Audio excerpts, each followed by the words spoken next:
Halo 3 and Portal are two of my favorite first-person games ever made, making Splitgate something of a no-brainer for me to enjoy. And while I do enjoy the core combat, the additional modes and features in the sequel do more harm than good to this rich fusion of styles. Splitgate 2 is a fast-paced FPS that utilizes portals to enrich its PvP matches. Flanking an opponent through a portal around a corner only to escape by linking up another portal is one of the unique scenarios you can experience in Splitgate, and the sequel keeps that same formula, though to a lesser extent. Splitgate 2 introduces much larger maps and class abilities, which add depth to the existing Portal formula while diluting its effect in other ways. First, it's worth going over how Splitgate 2 has evolved its PvP Portal formula, or devolved depending on your preferences. The simple arcade-style arena matches of the original have been overhauled with classes. Teamwork and strategy take precedence here over quick reflexes. There's still some compact arena matches outside the new Battle Royale mode, but you can tell the emphasis on wide, expansive maps was prioritized. This is because while Splitgate 2 does have other arena and onslaught modes, there's a greater emphasis on the gigantic Battle Royale maps. In particular, the strategic use of portals has been relegated to the back burner from the first game, at least a bit. Because maps tend toward the larger, more open style, there's less intricate hallways and walls to stick portals to, and more running around in the open. Splitgate 2 introduces a new slide to its movement, helping accommodate the emphasis on larger maps. To the game's credit, running and sliding feels super smooth and crisp. The movement in general is about as tight and responsive as the first game. Guns feel just as satisfying to shoot while looking and sounding better than they did before thanks to the upgrade in engine tech. And I didn't notice too many frame drops or glitches during my matches, which is rather impressive considering it just launched. The netcode is pretty solid so far as well. I haven't been getting randomly booted from matches or disconnected outside of the times my internet, well, it went to crap. Still, even if the game technically controls better than the first, I prefer the aesthetics of Splitgate 1 over the sequel. Along with the less intricate level design, the arena maps in Splitgate 2 just feel like cut portions of the game's large maps. There's a good mix of indoor and outdoor areas, but they feel more sterile this time around, almost like they were cut from a 3D printer, which is a bit of a shift from the cool Halo-inspired locations of that first game. The total lack of music during matches also contributes to that feeling of sterility. I didn't feel bothered by a lack of music in Halo, but again, those games have striking environmental design that make up for it. Splitgate 2 could use some contextual music stingers within key events. Anything to add some ambiance and excitement to the matches. Helping to make up for the underwhelming maps is a remastered version of the fan favorite Stadium from the original game and the return of The Lab, which has been the flexible map creator since the first Splitgate. So even if you're not having fun with the official maps, there's probably something zany and fun to find within the user-generated content.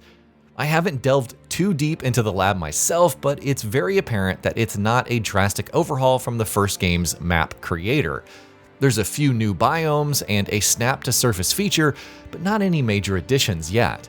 Still, the updated Unreal Engine 5 graphics enable users to create some beautiful maps, and the tools from the original are all here to allow for some crazy and fun creations. One of the more notable things about the lab is the ability to create custom modes and deeply customized match types. Players have made everything from collectathons to portal races, and the possibilities will only increase as Splitgate 2 gets updates over the years. That brings me to the modes within Splitgate 2, well, aside from the user-generated ones at least. Arena Quick Play is your standard map-sized team mode, while Onslaught introduces larger maps accommodating 24 players. Takedown is one of the more interesting modes returning from the first game.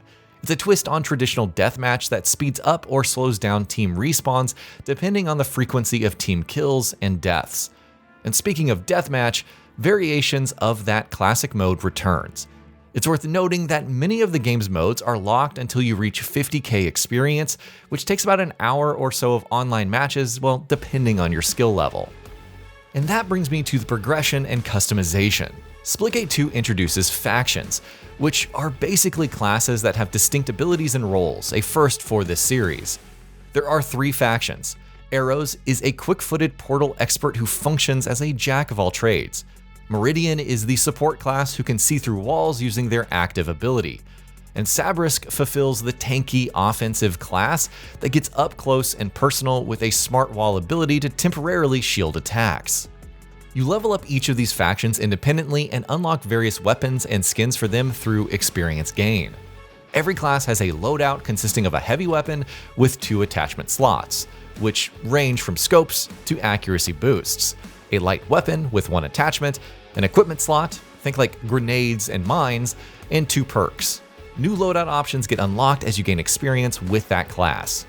In gameplay terms, the 3 classes are balanced rather well, accommodating team-based play wonderfully with their distinct active and passive abilities and stats.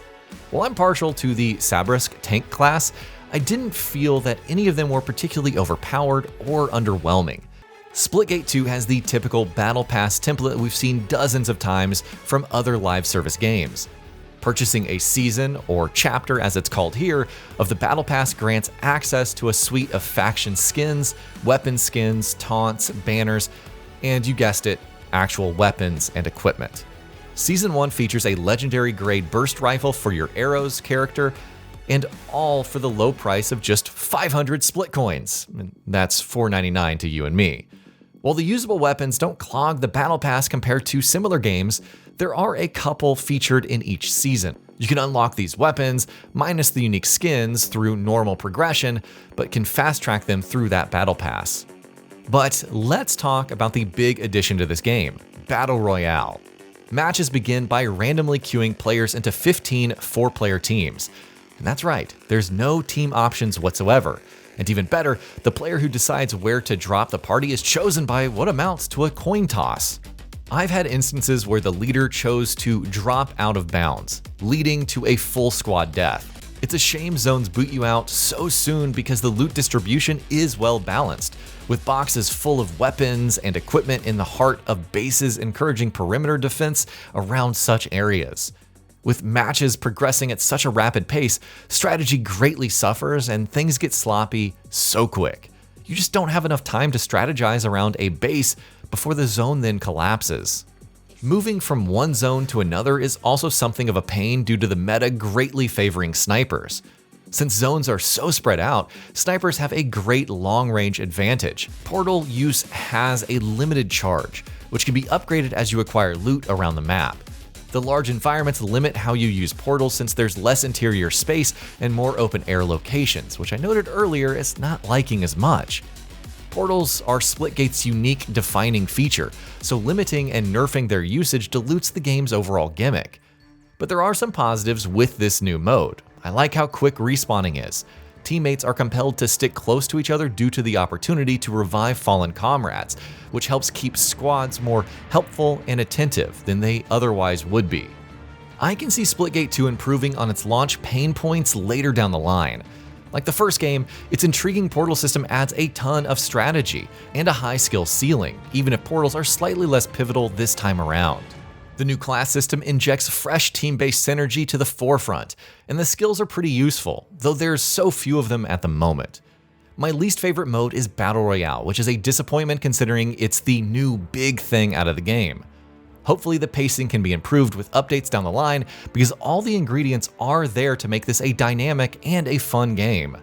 Splitgate 2 comes recommended if you're into PvP arena shooters or battle royales, but it doesn't stand above its competitors in any notable ways.